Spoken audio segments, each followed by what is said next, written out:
नमस्कार, आप देख रहे हैं हिंदी सवेरा न्यूज और मैं हूं आपके साथ ज्योतिका। आइए रुक करते हैं खबर की ओर।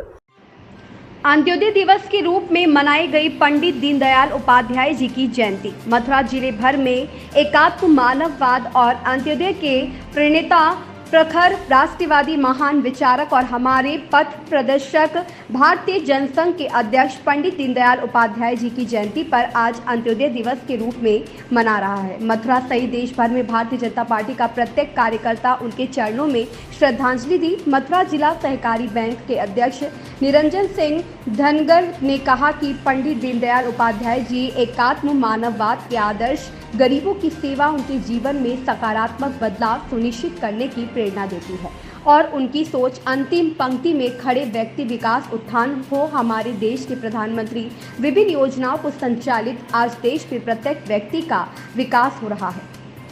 प्रताप सिंह की रिपोर्ट। तो जो हमारा कोऑपरेटिव बैंक है, इस बैंक में अन्य बैंकों से कम ब्याज पर ऋण दिए जाते हैं, लेकिन इसमें प्राथमिकता यह रखी जाती है कृषि से संबंधित जो लोग हैं, गांव के जो लोग हैं, उनको भी ज़्यादातर दिया जाता है। लेकिन अन्य चाहे छोटे छोटे काम हैं, छोटे छोटे रोजगार हैं, उनको लिए भी विविधीकरण लोन ऋण योजना होती है, जो कि हम लोग बहुत अच्छी तरह से उसको धीरे धीरे से लागू कर रहे हैं।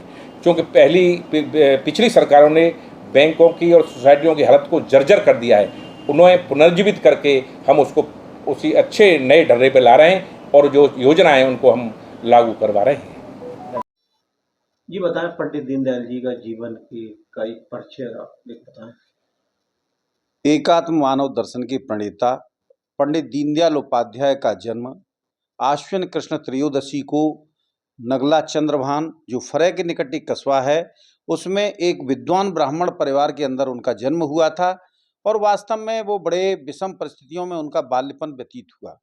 बाल्यावस्था में ही उनके पिताजी जो स्टेशन मास्टर थे, उनका निधन हो गया, माता का निधन हो गया। ननिहाल में मामा और नाना के पास उनकी परवरिश हुई और उन्होंने जीवन को बड़ी कठिनाइयों के साथ जिया और उस जीवन में समाज के प्रति उनका चिंतन बड़ा गंभीर चिंतन था। जब वो हाई स्कूल में पढ़ते थे तो नहीं चाहते थे कि कोई भी छात्र कमजोर रहे। ऐसे समय में उन्होंने अपने साथियों को पढ़ाने के लिए जीरो एसोसिएशन का गठन किया और उस जीरो एसोसिएशन के द्वारा जिन विद्यार्थियों के जीरो मार्क्स आते थे, उनको अपने बराबर लाने का प्रयास उनके द्वारा किया गया। राजस्थान बोर्ड में हाई स्कूल में प्रथम स्थान प्राप्त किया, इंटरमीडिएट में राजस्थान बोर्ड में प्रथम स्थान प्राप्त किया। गणित की कॉपी कई वर्षों तक राजस्थान के अजमेर बोर्ड कार्यालय में लगी रही। ऐसे विद्वान उसके बाद राष्ट्रीय स्वयंसेवक संघ के संपर्क में आते हैं। उनके जीवन का जो दर्शन है वो अंत्योदय ग्राम विकास के अंतर्गत दिखाई देता है। आज जो भारतीय जनता पार्टी का नारा है, सबका साथ सबका विकास, वो वास्तव में दीनदयाल उपाध्याय जी का अंत्योदय का दर्शन है।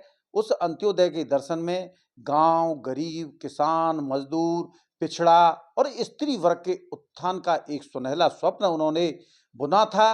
उस बुने हुए स्वप्न को साकार करने का काम आज केंद्र की सरकार भाई नरेंद्र मोदी जी और उत्तर प्रदेश में योगी जी के द्वारा किया जा रहा है। और आज हम देख रहे होंगे कि वर्तमान सरकार का केवल केंद्र बिंदु अंतिम व्यक्ति है, जो अंत्योदय का भाव पंडित दीनदयाल उपाध्याय के द्वारा लाया गया था। इसलिए मजदूरों के लिए अलग से रेजिडेंशियल विद्यालय, उनके बच्चों के लिए, गरीब वर्ग के लिए उनके इलाज की चिकित्सा व्यवस्था, सीनियर सिटीजन के लिए 70 वर्ष से ऊपर सबके लिए निःशुल्क चिकित्सा व्यवस्था, गरीबों के लिए राशन की व्यवस्था, प्रधानमंत्री योजना में आवास की व्यवस्था, ये सभी प्रकार का चिंतन का केंद्र बिंदु समाज का अंतिम व्यक्ति था वो, जो पंडित दीनदयाल उपाध्याय ने वास्तव में अपने जीवन में बड़ा संघर्ष देखा था।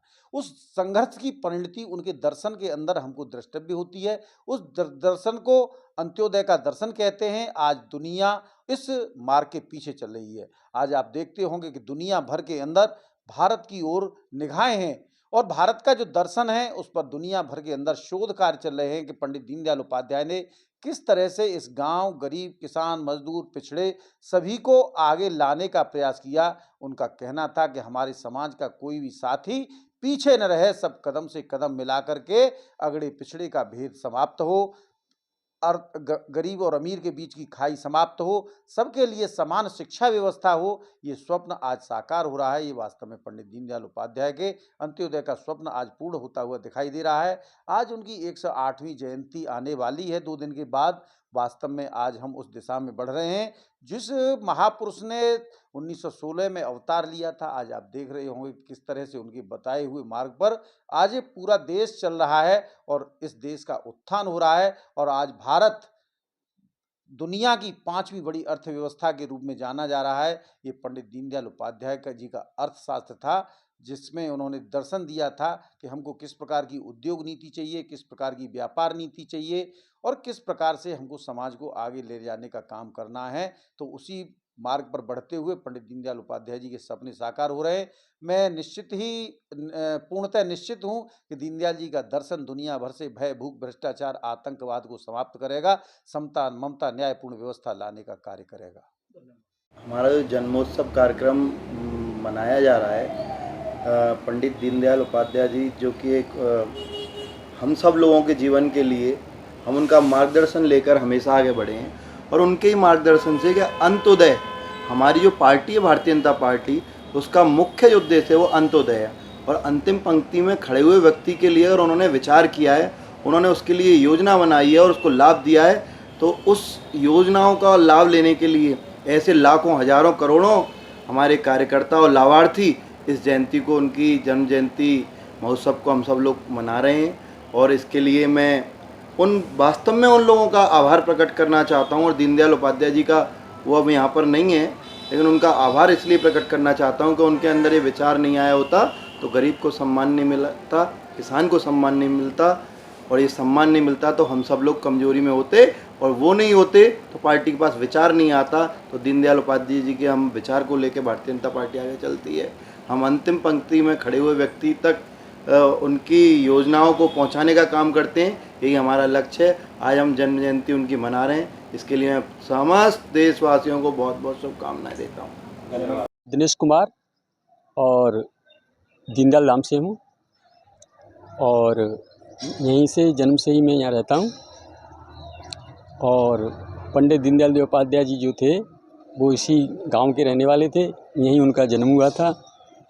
उनकी जो स्थान था वो बिल्कुल टूटी झोंपड़ी में हुआ था, आज वो भव्य रूप ले चुका है और काफ़ी उनके बताए हुए मार्ग पे लोग यहाँ के चलते हैं, उनके बताए हुए निर्देशों का पालन करते हैं और गांव के अंदर किसी प्रकार की विकृति नहीं है, क्योंकि उनके जो अंत्योदय में जो बताया गया है उसी को यहाँ के लोग और क्षेत्र के लोग, आसपास के लोग सभी उनको अपना आदर्श मानते हैं और उनके बताए हुए मार्ग पर चलते हैं। हमारे जो दादा, परदादा, पिताजी जो उनके बारे में हमें बताते थे वही हम आपको बयां करते हैं, क्योंकि वो उनके संपर्क में रहे और यहाँ पर आना जाना उनका निरंतर बना रहता था। ऐसा नहीं है, वो पूरे समाज के लिए, देश के लिए, विदेश के लिए सबका ये चाहते थे कि पंक्ति में जो व्यक्ति खड़ा है लास्ट में उसका भी उद्धार कैसे किया जाए, वो इस पर ज़्यादा चिंतन करते रहते थे। तो दीनदयाल जी का जो आदर्श है उसी को हम लोग मान के चलते हैं। आज इससे पहले गांव में ज़्यादा विकास नहीं था। जब से हमारी भारतीय जनता पार्टी की जो सरकार आई है, जो अटल बिहारी वाजपेयी देश के प्रधानमंत्री बने, प्रदेश के मुखिया माननीय कल्याण सिंह जी मुख्यमंत्री बने, तब से हमारे इस गांव का और हमारे इस क्षेत्र का काफ़ी विकास हुआ है। पहले यहाँ सड़कें टूटी हुई थी, आज सड़कों की स्थिति बहुत अच्छी है और रेलों का भी यहाँ विकास हुआ, रेल भी यहाँ रुकती हैं और स्टेशन का नाम दीनदयाल धाम किया गया। आज इस क्षेत्र में नंगला चंद्रभान में किसी प्रकार की कोई समस्या नहीं है, हर प्रकार से अच्छे स्कूल हैं, CBSE बोर्ड का भी विद्यालय यहाँ चलता है, अस्पताल भी यहाँ चलता है, सिलाई केंद्र भी चलता है, उद्योग केंद्र भी चलता है। आज निरंतर प्रगति के मार्ग पर आगे बढ़ता हुआ जा रहा है और पूरे देश में नंगला चंद्रभान दीनदयाल धाम का नाम हो रहा है। और सारे जो लोग हैं, आज पूरा गांव ज़्यादातर पढ़ा लिखा हुआ है और गांव में ज़्यादातर सरकारी नौकरी लोग करते हैं। इस खबर में बस इतना ही। बने रहिए हिंदी सवेरा न्यूज के साथ।